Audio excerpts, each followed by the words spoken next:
Hi guys. So before I start talking about what being a servant leader means to me, I thought that I should show you what I've learned from this course and what to me being a servant leader means by lighting this candle. So to me, being a servant leader means being a light. For others, light doesn't fight for attention. Um, it doesn't it doesn't mislead you. Light guides you, and it warms the hearts of those around you, and it warms, every place that it enters, light warms it. And that's what leadership means to me, is just being that light and just igniting that light in others when they may not necessarily see that light in themselves. Um, that's what leading by serving means to me. It's about using that light for good, not for your own glory. Not to say that, you climbed your way to the top or you're this extraordinary leader, but to just be. Light doesn't say anything. Well, it can't, but light doesn't gloat. It doesn't fight for attention. So we have to be like light. And so that leads me to what I want to talk about today. And I want to explore with you what leading by serving truly means to me, and who I will follow and how I will lead in a way that has reflected this powerful idea that I've learned throughout this course. So, to start off, I want to talk about what leading by serving means to me. Honestly, before this course, I didn't know what leading by service meant. The two just I didn't ever think of them in the same context, being a leader and being a servant. Even though I may have been thinking about them in the same way, I never thought to connect them in leadership. I always thought that leadership was about having all the answers, being the loudest person in the room, just being charismatic, being knowing. But throughout this course, I've been proven wrong, and I've learned that true leadership comes from a place of service and from a place of humility and humbleness, in order to be able to, lead with righteousness and lead in a way that truly does have like a profound effect on people.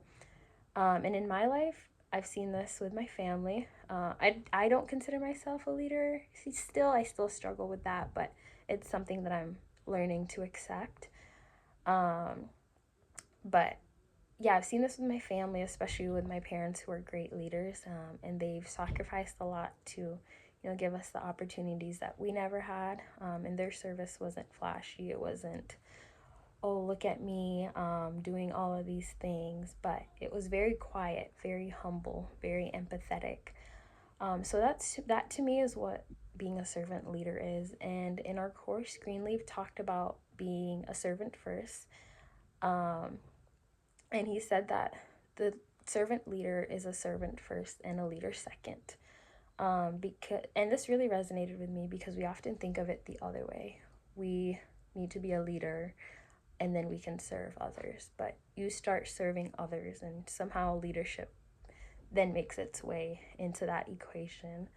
And for me, it means listening first, offering help, without expecting anything in return, and creating an environment where others feel valued and heard, and giving people autonomy to be able to do the things that are within them, being able to be a person that helps them see things that are already within them, and being able to cultivate a space where they recognize that in themselves.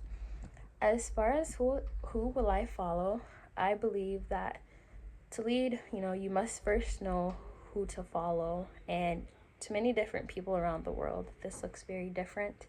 Whether you're following a philosophical practice, whether you're following Buddha, whether you're following Muhammad, it looks very different. And to me, I guess I don't know who I'm following right now, but to me, I would say Jesus is somebody that I'm following. And he exemplifies servant leadership in its purest form. I was talking to a friend the other day, and we were talking about how um, Jesus said, and it was a friend of a different faith, and their Jesus's teachings resonated with this friend. And this is a friend that's a great servant leader and somebody that I really look up to. But they were mentioning how Jesus said, I am the way. And to them, they thought of it as follow my teachings, follow my ways. And when you think about following Jesus' ways, you think about how he was as a leader. And, it's everything we've learned up to this course. And it's just great examples of being a servant first and washing the feet of those that come to you.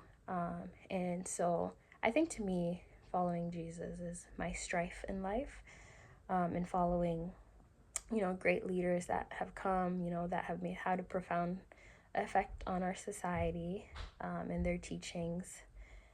And yeah, and just like in Wilkie's text, he reminds me that the greatest leaders are those who served with humility and grace. And so leadership isn't about achieving greatness for yourself. It isn't about having a title or position, but it's about lifting others to be able to reach their full potential. And I think that Jesus was a really great example of what leading with humility to its core looks like. As far as who will I lead, I don't know yet. I guess right now I lead a lot of 4-year-olds at Cleveland Elementary, but how will I lead? Sorry, I misread that. I'm looking at my notes and I'm just misreading things, but I lead a lot of 4-year-olds, and as far as how I will lead them and how I will lead others in different spaces, to me, it's listening first. I think it's easy to just talk first a lot of times and to always feel like we know what to say, but just listening as a leader will, give you the guidelines of how the people that you're leading need to be led. And you'll be able to fulfill their needs more, just being, an open ear and being empathetic to their experiences and thoughts. And yeah, and just like in the text, there was a great quote that stood out to me where it was mentioned that a leader should ask, how can I help, as opposed to what can I gain from this? And I think that summarizes how I would want to lead, is how can I help, and not what will this do for me? And as far as, everything that I've said in this TED Talk, it's all comes down to leadership isn't about being the brightest light, but it's about being able to ignite that light in others and being able to warm the hearts of others, warm a space, and give light to a space. This small candle, if I turn this light off now, it's able to have a profound effect on my room. And that's what it means to be a servant, is to just be that little light that can illuminate a space and give light to those that may not see light within themselves or see light around them. And so with that, thank you for listening to this TED Talk that may have gone a minute over, but if you listen to it at 1.25 speed, I assure you that it will be the length that is required for this assignment. Thank you.